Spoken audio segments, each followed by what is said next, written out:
আজ আমি এক্সপ্লেন করতে যাচ্ছি ইন্দোনেশিয়ার সবচেয়ে ভয়ঙ্কর হরর মুভিগুলোর একটি। এই মুভিটি এতটাই অস্বস্তিকর ও গা ছমছমে যে দেখার সময় আপনার চারপাশেই যেন কিছু অদ্ভুত উপস্থিতি অনুভব করতে পারে।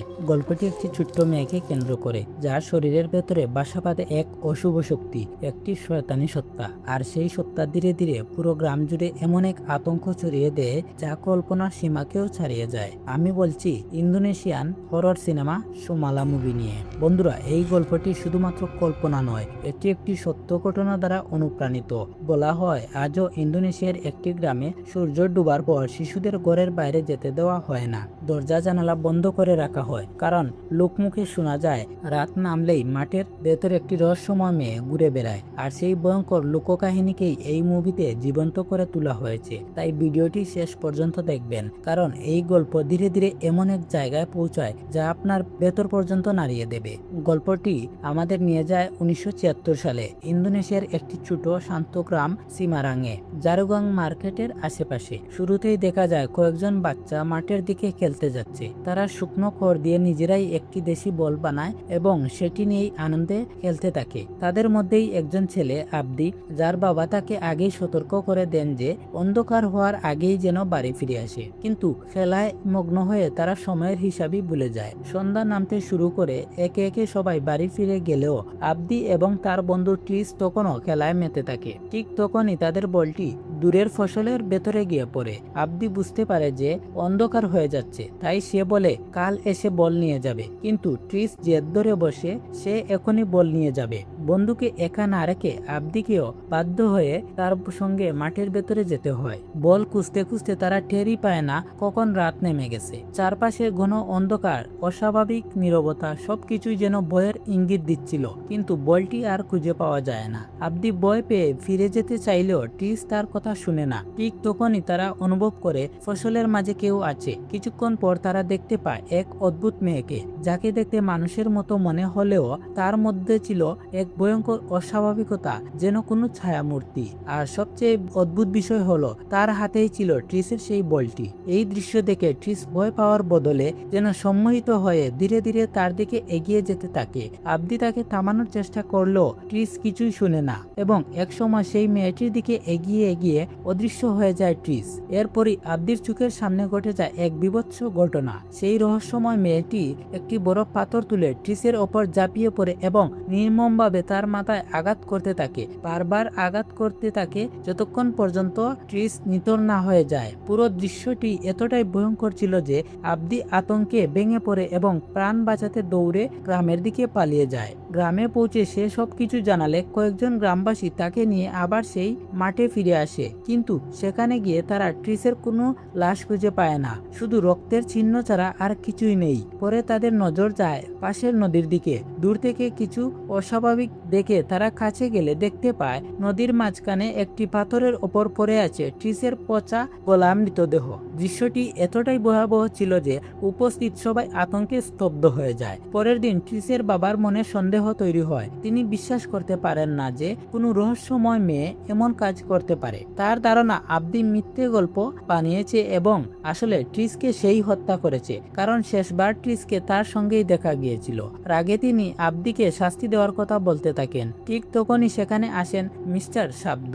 তিনি আবদির কথা মন দিয়ে শুনেন এবং তাকে বিশ্বাস করেন। তার মতে এই হত্যার পেছনে কোনো মানুষের হাত নেই। তিনি সবাইকে শান্ত করে বলেন ট্রিসকে কোনো মানুষ মারেনি, তাকে মেরেছে সুমালা। এই নামটি শোনা মাত্র পুরো গ্রাম নিস্তব্ধ হয়ে যায়, কিন্তু কেউই জানে না এই সুমালা আসলে কে। আর সেই অজানা রহস্য উন্মোচনের জন্যই মিস্টার শাব্দ এখন সুমালার ভয়ঙ্কর অতীতের গল্প বলা শুরু করেন। গল্পটি আমাদের নিয়ে যায় 29 বছর আগে, অর্থাৎ 1947 সালে। সেই সময় গ্রামের সবচেয়ে ধনী ব্যক্তি ছিল সুয়েজিমান, যে তার কাকার সঙ্গে থাকত। সুয়েজিমানের স্ত্রীর নাম ছিল সুলেস্টি, যিনি অত্যন্ত সুন্দর ও আকর্ষণীয় ছিলেন। বিয়ের 11 বছর পার হয়ে গেলেও তাদের কোনো সন্তান হয়নি। এই বিষয়টিকে সুযোগ হিসেবে ব্যবহার করে সুয়েজিমানের কাকা তার ওপর চাপ সৃষ্টি করতে থাকে। তাদের পরিকল্পনা ছিল সুয়েজিমানের জমি ফ্যাক্টরি বানানোর জন্য বিক্রি করা, যাতে তারা বড় মুনাফা তুলতে পারে। এমনকি তারা নিজেদের জমি আগেই বিক্রি করে দিয়েছিল, কিন্তু সুয়েজিমান তার পৈতৃক জমি কোনোভাবেই বিক্রি করতে করতে রাজি ছিল না, কারণ সেটিই ছিল তার পরিবারের শেষ স্মৃতি। এই অস্বীকৃতির কারণে তার কাকা তাকে হুমকি দিতে শুরু করে। তারা বলে এই জমি হসুম করা পরিবারের অংশ এবং যেহেতু সুয়েজিমানের কোনো সন্তান নেই, তাই খুব শিগগিরই এই সম্পত্তি তাদের হাতেই চলে আসবে। এই কথা সুয়েজিমানের মনে গভীর আঘাত করে এবং সে ভেতর থেকে ভেঙে পড়ে। তারপর সে একান্তে তার স্ত্রী সুলেস্ট্রির সঙ্গে কথা বলে। সেই সময় সে প্রচন্ড রাগ ও হতাশায় ভরা ছিল। সে স্পষ্টভাবে জানিয়ে দেয় 1 বছরের মধ্যে যদি সন্তান না হয় তাহলে সে দ্বিতীয় বিয়ে করবে, কারণ সে কোনোভাবেই তার পৈতৃক জমি হারাতে চায় না। এই কথাগুলো শুনে সুলেস্ট্রি সম্পূর্ণ ভেঙে পড়ে এবং কান্না করতে করতে বাড়ি থেকে বেরিয়ে যায়। বাড়ির বাইরে একটি ছোট শেডে 2 জন শ্রমিকের কথোপকথন তার কানে আসে। তাদের কথার মধ্য দিয়েই সে তুকিনা নামের এক রহস্যময় নারীর সম্পর্কে জানতে পারে। বলা হয় তুকিনা এমন একজন নারী যে কোনো মহিলাকে গর্ভবতী করতে সক্ষম, তবে তার রীতিনীতি এবং আচার অনুষ্ঠান ছিল অত্যন্ত বিপজ্জনক ও অন্ধকারময়। এসব শোনার পর সুলেস্ট্রি এক চরম এবং ঝুঁকিপূর্ণ সিদ্ধান্ত নেয়। সে নিজের বাড়ির কাজের সহকারী আকশমকে নিয়ে তুকিনার কাছে যাওয়ার পরিকল্পনা করে। তুকিনার কাছে পৌঁছানো সহজ ছিল না। সেখানে যেতে হলে একটি নদী পার হতে হতো এবং এই কাজটি করত ইয়ান্তা নামের একজন নৌকার মাঝি। ইয়ান্ত তাদের নৌকায় করে নদী পার করিয়ে তুকিনার বাড়ির কাছে পৌঁছে দেয়। এরপর সুলেস্ট্রি একাই তুকিনার ঘরে প্রবেশ করে। ভেতরের পরিবেশ ছিল অস্বাভাবিক ও ভয়ঙ্কর। তুকিনা আগেই তাকে সতর্ক করে দেয় যে তার শক্তি কোনো স্বাভাবিক ক্ষমতা নয়। সে কালো জাদু ব্যবহার করে এবং এই শক্তি সে সরাসরি শয়তানি শক্তি থেকে অর্জন করেছে। তুকিনা সুলেস্ট্রিকে জানায় সে তাকে গর্ভবতী করতে পারে, তবে এর জন্য তাকে শয়তানের সঙ্গে একটি ভয়ঙ্কর চুক্তি করতে হবে।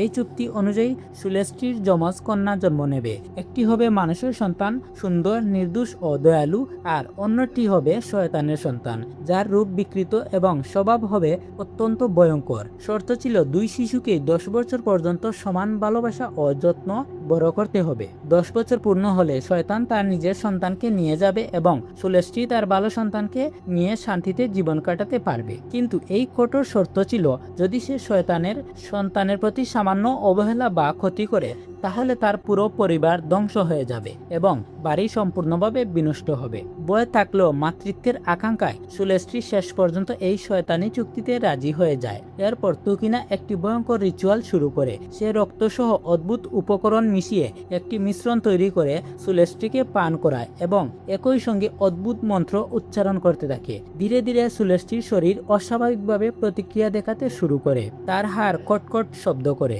শরীর বাঁকতে থাকে এবং পেট ফুলে উঠতে থাকে। কিছুক্ষণের মধ্যেই রিচুয়াল শেষ হয় এবং তুকিনা জানায় 2 মাসের মধ্যে সে গর্ভবতী হবে। ঠিক সেইভাবেই 2 মাস পর ডাক্তার নিশ্চিত করে জানায় যে সুলেস্ট্রি যমজ সন্তানের মা হতে যাচ্ছে। এই খবর শুনে সুয়েজিমান আনন্দে আত্মহারা হয়ে পড়ে। বহু বছরের অপেক্ষার অবসান ঘটেছে। তারা সন্তানের নাম ঠিক করে সুমালা এবং কুমালা। এরপর সে তার সৈনিক সুখিরকে নির্দেশ দেয় যেন এই খবর পুরো গ্রামে ছড়িয়ে দেওয়া হয়। পরবর্তীতে সুয়েজিমান ধুমধাম করে বেবি শাওয়ার অনুষ্ঠান আয়োজন করে, যেখানে পুরো গ্রামকে আমন্ত্রণ জানায়। গভীর রাতে যখন সুলেস্ট্রি প্রসব যন্ত্রণায় কষ্ট পাচ্ছিল, আকশম তাকে সাহস দেয় এবং আশ্বস্ত করে যে সবকিছু ঠিক হয়ে যাবে। রাত 12টার দিকে হঠাৎ সুলেস্ট্রির ঘরে এক অদ্ভুত উপস্থিতি অনুভব হয়, যেন কোনো অশুভ ছায়া তার সন্তানের জন্ম দেখার জন্য অপেক্ষা করছে। কিছুক্ষণ পর প্রথম সন্তান জন্ম নেয়, কিন্তু সে একেবারেই নড়াচড়া করে না, কান্নাও করে না। সবাই তাকে মৃত ভেবে ফেলে, যদিও কিছু বলা হয় না। এরপর দ্বিতীয় সন্তান জন্ম নেয় এবং তার কান্নার শব্দে ঘর ভরে যায়। সুয়েজিমান দ্রুত ঘরে প্রবেশ করে। প্রথমে তার চোখে পড়ে নিঃশ্বাস পরে থাকা শিশুটির দিকে, যাকে সে মৃত মনে করে ভেঙে পড়ে। কিন্তু দ্বিতীয় শিশুটিকে দেখেই তার ভেতরে তীব্র রাগ জন্ম নেয়। সে বুঝে যায় এটি কোনো স্বাভাবিক শিশু নয়। রাগে অন্ধ হয়ে সুয়েজিমান বাইরে থেকে একটি ছুরি নিয়ে আসে এবং সেই বিকৃত শিশুটিকে আঘাত করতে যায়। সুলেস্ট্রি তাকে থামানোর চেষ্টা করে, কারণ সে জানতো তাদের চুক্তির সত্যতা কি, কিন্তু সুয়েজিমান কিছুই জানতো না। অবশেষে রাগের বশে সে ছুরিটি চালিয়ে দেয় এবং মুহূর্তেই শিশুটির মৃত্যু হয়। ঠিক সেই সময় প্রথম শিশুটি, যে এতক্ষণ চুপ ছিল, হঠাৎ জুড়ে কান্না শুরু করে। এরপর আনন্দের সঙ্গে এই খবর গ্রামে জানানো হয়। সময় এগিয়ে যায়, আমরা চলে যাই 1950 সালে। বেঁচে থাকা শিশুটির নাম রাখা হয় কুমালা, কিন্তু জন্ম থেকেই তার শরীরের বাম দিক পঙ্গু ছিল। 3 বছর বয়স হলেও সে ঠিকভাবে কথা বলতে পারে না এবং দাঁড়াতেও পারে না। এখান থেকেই গল্প আরো অন্ধকার দিকে এগিয়ে যায়। কুমালা আঙ্গিনায় নিজের নিজের সাইকেল নিয়ে খেলছিল। ঠিক তখনই সুলেষ্টি তাকে খেলতে নিষেধ করে, কিন্তু হঠাৎ করেই কুমালা রেগে যায় এবং মায়ের ওপর চিৎকার করতে শুরু করে। এই দৃশ্য সুয়েজিমান নিজের চোখে দেখছিল। তার ভেতরে জমে থাকা রাগ আর কষ্ট একসাথে ফেটে পড়ে, আর সে কোনো কথা না বলে সরাসরি নিজের ঘরে চলে যায়।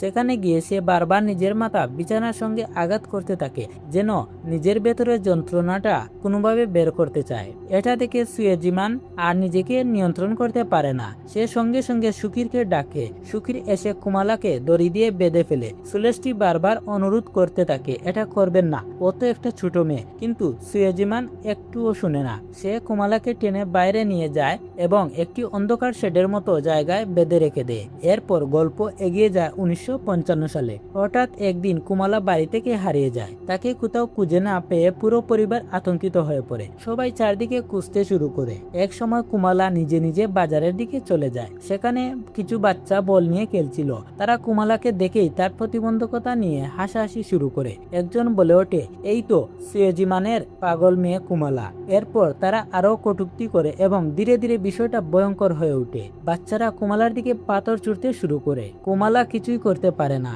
সে শুধু সেখানে দাঁড়িয়ে চুপচাপ কাঁদতে থাকে। দূর থেকে সুয়েজিমান আর সুলেষ্টি সবকিছুই দেখছিল, কিন্তু কেউই তাকে বাঁচাতে এগিয়ে আসে না। এই দৃশ্য সুয়েজিমানের ভেতরের রাগকে আরো বাড়িয়ে দেয়। সে কুমালাকে ধরে জোর করে বাড়িতে ফিরিয়ে আনে এবং সরাসরি এই শেডে নিয়ে যায়। এরপর সুকিরকে চাবুক আনতে বলে। আসলে সুয়েজিমান আগে থেকেই কুমালাকে বারবার বাইরে যেতে নিষেধ করেছিল, কিন্তু সে আবারও লুকিয়ে বাজারে গিয়েছিল। আন্ট সম, যে সত্যি কুমালাকে ভালোবাসতো, বারবার মিনতি করতে থাকে ওকে মারবেন না, সে তো একটা শিশু। সুলেষ্টিও চেষ্টা করে তাকে থামাতে, কিন্তু সুয়েজিমান কারো কথাই শুনে না। কিছুক্ষণ পর আন্ট সম কুমালার কতগুলোর ওপর ঔষধ লাগাতে থাকে। কুমালা শুধু কাঁদছিল আর নিজেও বুঝতে পারছিল না তার আসল ভুলটা কোথায়। তাকে শান্ত করার জন্য আন্ট সম তাকে পিয়ানো বাজাতে বলে এবং নিজের হাতে বানানো একটি পুতুল দেয়, যেটি আসলে তার 8ম জন্মদিনের উপহার ছিল। পুতুলটা দেখেই প্রথমবার কুমালার মুখে একটু হাসি আসে। সেই রাতেই কুমালা পুতুলটি জড়িয়ে ঘুমাচ্ছিল। হঠাৎ তার ঘরের আলমারির দিক থেকে অদ্ভুত শব্দ শোনা যায়। কেউ যেন ধীরে ধীরে তার নাম ডাকছে, কুমালা, কুমালা। সেই অন্ধকার থেকে ধীরে ধীরে বেরিয়ে আসে একটি মেয়ে, দেখতে ঠিক কুমালার মতোই। সে তার যমজ বোন সুমালা। সে জানায় তাকে জন্মের পরই সুয়েজিমান মেরে ফেলেছিল, শুধু এই কারণে যে সে সুন্দর ছিল না। প্রথমে কুমালা ভয় পেয়ে যায়, কিন্তু সুমালা ধীরে ধীরে তার সঙ্গে কথা বলে। সে বলে সে তাকে কোনো ক্ষতি করবে না, বরং সব সময় রক্ষা করবে, কারণ তারা বোন।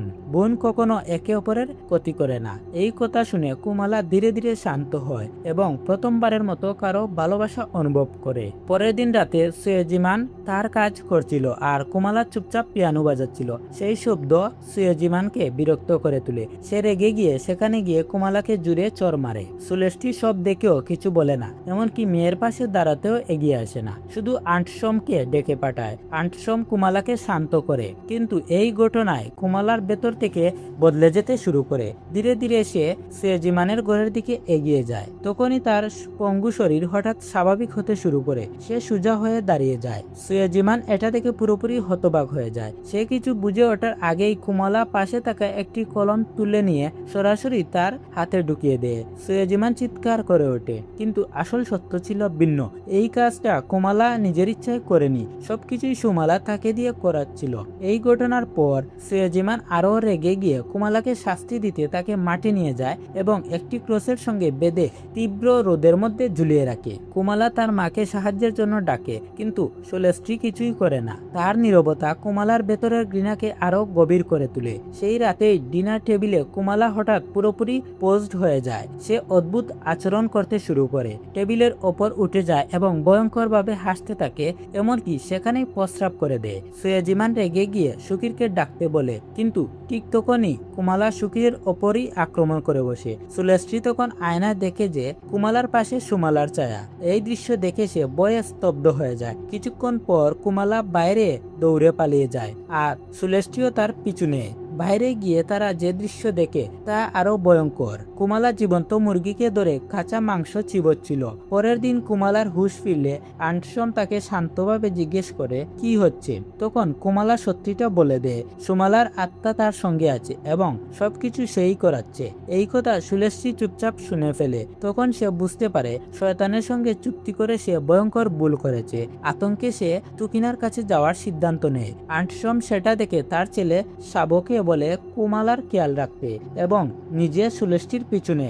এখানেই একটা বড় রিভিল আসে। আন্টসমের ছেলে সাবুই সেই ব্যক্তি যে এই পুরো ঘটনাটা গ্রামবাসীদের শোনাচ্ছে, অর্থাৎ সে নিজের চোখে দেখা সত্য ঘটনা বলছে। গল্প আবার আগায়। সুলেষ্টি ইয়ান্তর কাছে যায়, কিন্তু সে জানায় তুকিনা অনেক আগেই মারা গিয়েছে। এই খবর শুনে সুলেষ্টি পুরোপুরি ভেঙে পড়ে, কারণ এখন সাহায্য করার আর কেউ নেই। বয়সে আন্টসমকে সব সত্য বলে দেয়। আন্টসমও আতঙ্কিত হয়ে পড়ে। এরপর গল্প 1 বছর এগিয়ে যায়। 1956 সালের পরিস্থিতি আরো খারাপ হয়ে যায়। কুমালাকে আবার শেডে বেঁধে রাখা হয়, কিন্তু এবার সে আরো বেশি বিপজ্জনক হয়ে ওঠে।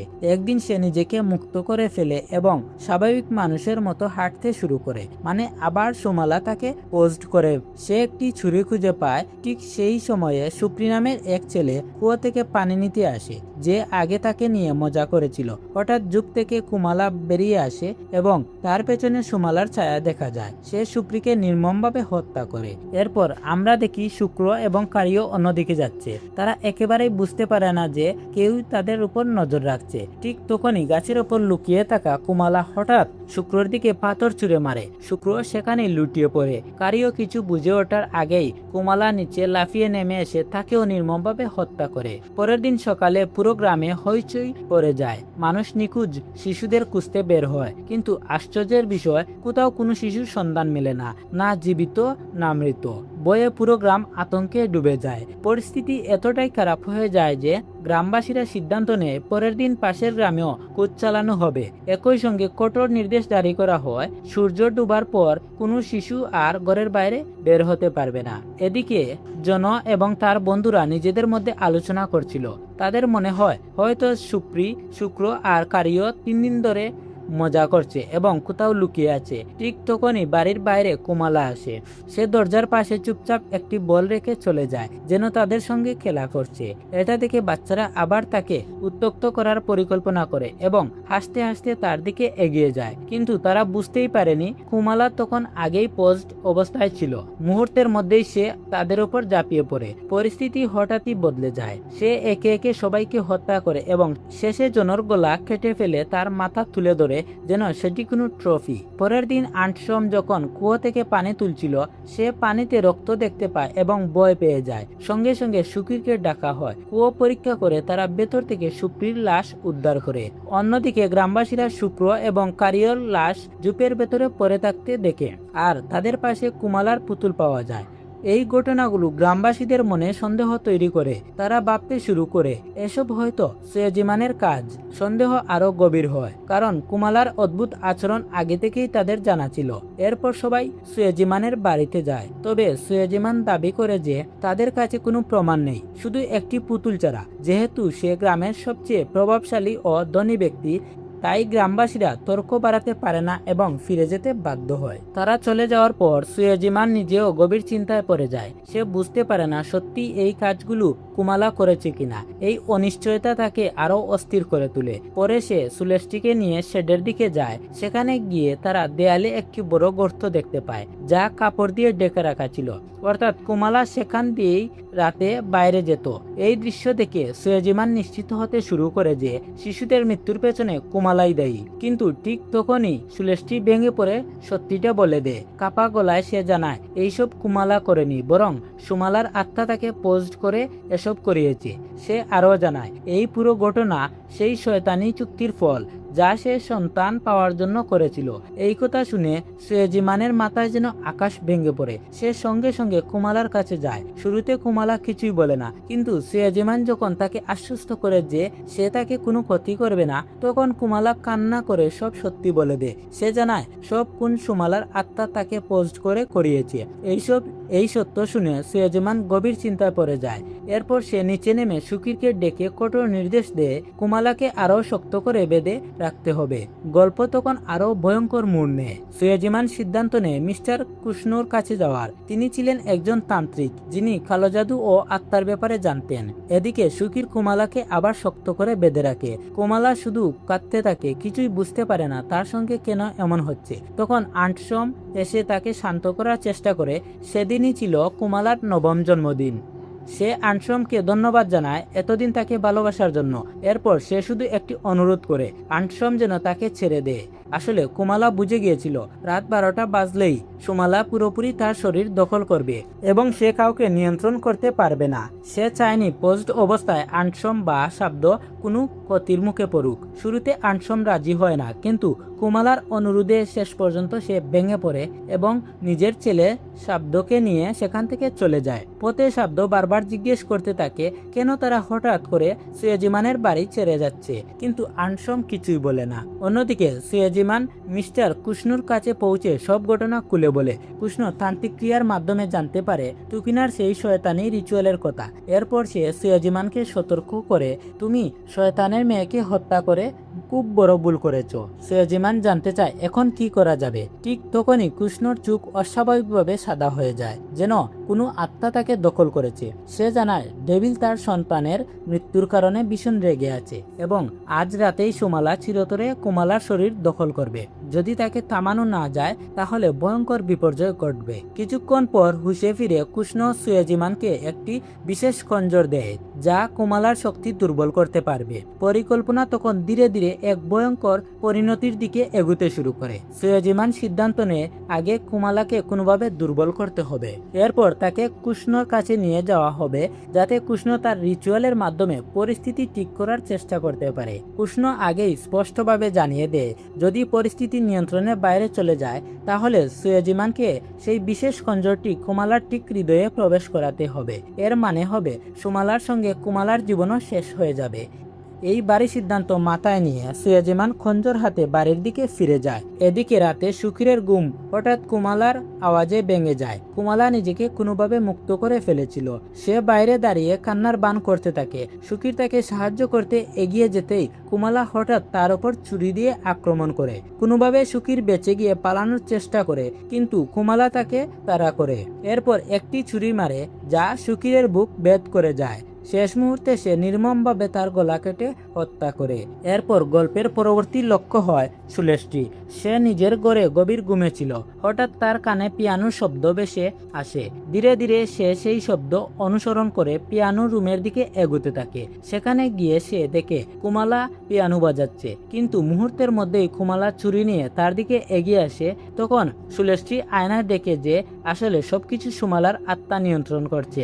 বয়ে সুলেষ্টি কাঁপতে কাঁপতে পিছিয়ে যায়, কিন্তু পেছনে গিয়ে সে সুকিরের ঝুলন্ত লাশের সঙ্গে ধাক্কা খায়। আতঙ্কে সে দৌড়ে একটি ঘরে ঢুকে দরজা বন্ধ করে দেয় এবং বাড়ির টেবিল ঠেলে দরজা আটকে দেয় যাতে কুমালা ঢুকতে না পারে। কিন্তু কিছুক্ষণ পরেই কুমালা দরজা ভেঙে ভেতরে ঢুকে যায়। সুলেষ্টি তাকে বোঝানোর চেষ্টা করে। সে বলে সে কখনো ইচ্ছে করে কিছু করেনি, সবকিছুই পরিস্থিতির কারণে করেছে। সে কুমালাকে বাঁচাতে চেয়েছিল, কিন্তু ভয়ে সুয়েজিমানকে সত্যিটা বলতে পারেনি। কিন্তু এই কথাগুলো সুমালার ওপর কোনো প্রভাব ফেলে না। তার মতে সুলেষ্টি শুধু নিজের প্রাণ বাঁচানোর চেষ্টা করেছিল। এরপর সুলেষ্টি নিজের ভুল বুঝতে পারে। সে শেষবারের মতো একটি অনুরোধ করে, একবার যেন কুমালার সঙ্গে কথা বলতে দেওয়া হয়। সুমালা সেই অনুরোধ মেনে নেয় এবং কিছুক্ষণের জন্য নিয়ন্ত্রণ কুমালার হাতে দেয়। সুলেষ্টি কান্না করতে করতে কুমালার কাছে ক্ষমা চায়। সে স্বীকার করে যে সে ভালো মা হতে পারেনি। কুমালা তার মায়ের কষ্ট দেখে ভেঙে পড়ে এবং তাকে ক্ষমা করে দেয়, কিন্তু সুমালা সেই ক্ষমা গ্রহণ করেনি। সে নির্মমভাবে সুলেষ্টিকে হত্যা করে ফেলে। কিছুক্ষণ পর সুয়েজিমান বাড়িতে ফিরে আসে। নিচে সুকিরের লাশ দেখে তার শরীর ঠান্ডা হয়ে যায়। উপরে গিয়ে সে সুলেষ্টির মৃতদেহ দেখে সম্পূর্ণ ভেঙে পড়ে। সে বুঝতে পারে এই পুরো বিপর্যয়ের পেছনে তার নিজের সিদ্ধান্ত আর ভুলই দায়ী। তখন তার চোখ যায় ঘরের এক কোণে রাখা চেয়ারের দিকে। সেখানে কুমালা বসেছিল। মুহূর্তের মধ্যেই ভয়ঙ্কর কিছু ঘটে যায়। সুমালা কুমালার মুখ দিয়ে তার শরীরের ভেতরে প্রবেশ করে। তখন কুমালা আর সুমালা এক হয়ে গেছে। এই অবস্থায় সে সুয়েজিমানের উপর আক্রমণ করে এবং তাকে গুরুতর আহত করে। কোনোভাবে সে প্রাণ বাঁচিয়ে বাড়ি থেকে পালিয়ে যায়। এরপর সুয়েজিমান দৌড়ে গ্রামের মাঝখানে পৌঁছে জরুরি সংকেতের ডাক বাজাতে শুরু করে। সেই শব্দ শুনে পুরো গ্রামে আতঙ্ক ছড়িয়ে পড়ে আর পরিস্থিতি আরো ভয়ঙ্করের দিকে মোড় নিতে শুরু করে। লোকজন দৌড়ে একত্রিত হয়। সুয়েজিমান তখন সবাইকে জানায় যে সুকির এবং সুলেশটি দুজনকে নির্মমভাবে হত্যা করা হয়েছে। এই খবর শোনার পর গ্রামবাসীরা আতঙ্কে কেঁপে ওঠে এবং সঙ্গে সঙ্গে সুয়েজিমানের সঙ্গে তার বাড়ির দিকে রওনা হয়। সেখানে তারা দেখে সুলেশটি ও সুকিরের নিথর দেহ পড়ে আছে, কিন্তু কুমালা সেখানে নেই। সুয়েজিমান গ্রামবাসীদের বারবার বোঝানোর চেষ্টা করে যে কোনো অবস্থায় কুমালাকে জীবিত অবস্থায় খুঁজে বের করতে হবে। সেই এইসব হত্যার পেছনে আছে এবং এখন সে শয়তানের প্রভাবে নিয়ন্ত্রিত, তাই তাকে বাঁচাতে হলে কৃষ্ণর কাছে নিয়ে যাওয়াই একমাত্র উপায়। কিন্তু গ্রামবাসীদের ভেতরে তখন ভয় আর রাগ এতটাই বেড়ে গেছে যে তারা কুমালাকে হত্যা করার উদ্দেশ্যে খুঁজতে বের হয়। সুয়েজিমান জানতো আসল দোষী কুমালা নয়, বরং সুমালার আত্মা, কিন্তু কেউই তার কথা শুনতে চায় না। বাধ্য হয়ে সে একটি বস্তা, কৃষ্ণর দেওয়া খঞ্জর এবং একটি দড়ি নিয়ে নিজেই কুমালাকে খুঁজতে বের হয়। কিছুক্ষণ পর সে শেডের কাছে কুমালাকে এক ঝলক দেখতে পায়, কিন্তু পরের মুহূর্তেই সে মাঠের দিকে দৌড়ে পালিয়ে যায়। সুয়েজিমান তার পিছু নেয়। মাঠে পৌঁছাতেই হঠাৎ সুমালা তার উপর আক্রমণ করে। পরিস্থিতি সামলাতে সুয়েজিমান পাশের একটি পাথর তুলে তার মাথায় জুড়ে আঘাত করে। আঘাত এতটাই শক্তিশালী যে সুমালা সেখানেই অজ্ঞান হয়ে পড়ে। তখন সুয়েজিমান বুঝতে পারে পরিস্থিতি আর নিয়ন্ত্রণে রাখা সম্ভব নয়। সে খঞ্জর তুলে কুমালাকে শেষ করে দেওয়ার সিদ্ধান্ত নেয়, কিন্তু নিজের সন্তানের সব সত্য জেনে তার হাত কেঁপে ওঠে। সে আর তাকে হত্যা করতে পারে না। এরপর সে কুমালাকে একটি বস্তার ভেতরে ভরে ফেলে যাতে কৃষ্ণর কাছে নিয়ে যাওয়া যায়। ঠিক তখনই বস্তার ভেতরে সুমালা আবার জেগে ওঠে। সে সুয়েজিমানকে সবকিছুর জন্য দোষারোপ করে এবং মুহূর্তের মধ্যে বস্তা থেকে অদৃশ্য হয়ে যায়। পরের মুহূর্তেই সে আবার সুয়েজিমানের উপর আক্রমণ করে। এবার সুয়েজিমান সমস্ত সাহস একত্র করে কৃষ্ণর দেওয়া খঞ্জরটি সরাসরি তার বুকে বসিয়ে দেয়। এতে সুমালা মারা যায় না, কিন্তু গল্পের আসল টুইস্ট তখনও বাকি ছিল। সুয়েজিমান মনে করে সব শেষ হয়ে গেছে, অভিশাপ শেষ। কিন্তু তখনই সুমালা হাসতে শুরু করে এবং তাকে ভয়ঙ্কর এক সত্য জানায়। কুমালার শরীরে প্রবেশ করার পর তার দেহে অদ্ভুত পরিবর্তন হয়েছে। তার দাঁত তীক্ষ্ণ হয়ে গেছে, চোখ সম্পূর্ণ সাদা হয়ে গেছে এবং সবচেয়ে ভয়ঙ্কর বিষয়, তার হৃদয় নিজের জায়গা বদলে ডান পাশে চলে গেছে। এর মানে সুয়েজিমানের ছুরা খঞ্জর তার হৃদয়েই লাগেনি, সুমালা বেঁচে আছে। এরপর সে নির্মমভাবে সব সীমা অতিক্রম করে দুইটি কাঠের টুকরা নিয়ে সুয়েজিমানের গলায় ঢুকিয়ে দেয়, আর সেখানেই সুয়েজিমান ভয়ঙ্করভাবে মারা যায়। পরের দিন সকালে গ্রামবাসীরা মাঠে সুয়েজিমানের লাশ খুঁজে পায়, ঠিক সেইভাবে ঝুলন্ত অবস্থায় যেভাবে একসময় সে কুমালাকে শাস্তি দিয়েছিল। কিন্তু এখানেই শেষ নয়। যখন গ্রামবাসীরা কৃষ্ণর বাড়িতে যায়, তারা দেখে কৃষ্ণর লাশ টেবিলের ওপর পড়ে আছে। আসলে সুমালা তাকেও তার নিজের খঞ্জর দিয়েই হত্যা করেছিল, অর্থাৎ এবার তার প্রতিশোধ সম্পূর্ণ। এরপর গল্প আবার বর্তমানে ফিরে আসে। সেখানে শাব্দু তার পুরো ঘটনা শেষ করে। সে জানায় সেই ঘটনার পর থেকেই বিশ্বাস করা হয় যে সুমালা অর্থাৎ শয়তানের সন্তান এখনো এই গ্রামে ঘুরে বেড়ায়। তাই সূর্য ডুবার পর কোনো শিশুকে বাইরে যেতে দেওয়া হয় না। গ্রামবাসীরা এখন ভয় থেকে নিজেদের বাড়ির বাইরে নৈবেদ্য রাখতে শুরু করে, যাতে সুমালা তাদের ক্ষতি না করে। কিন্তু ট্রিসের বাবা এখনো বিশ্বাস করে না। তার মনে হয় ট্রিসকে সুমালা নয়, বরং আব্দি হত্যা করেছে, আর সবটাই বানানো গল্প। এই দ্বিধার মধ্যেই সে রাতে বাইরে বের হয় সত্য জানার জন্য, কিন্তু সামনে যা দেখে তাতে তার শ্বাস বন্ধ হয়ে যায়। সে নিজের চোখে সুমালাকে দেখে যে কিছু একটা খাচ্ছিল। এরপর জানানো হয় এই গল্পটি বাস্তব ঘটনার ওপর ভিত্তি করে। ইন্দোনেশিয়ার সিমারাং নামের একটি গ্রামে আজও বিশ্বাস করা হয় সুমালার আত্মা সেখানে ঘুরে বেড়ায়। তাই এখনো রাত নামলেই শিশুদের বাইরে যেতে দেওয়া হয় না। এভাবে এই মুভিটির সমাপ্তি ঘটে। ভিডিওটি ভালো লেগে থাকলে লাইক, কমেন্ট এবং সাবস্ক্রাইব করতে ভুলবেন না। ভালো থাকুন, সুস্থ থাকুন। দেখা হবে পরবর্তী ভিডিওতে। ধন্যবাদ।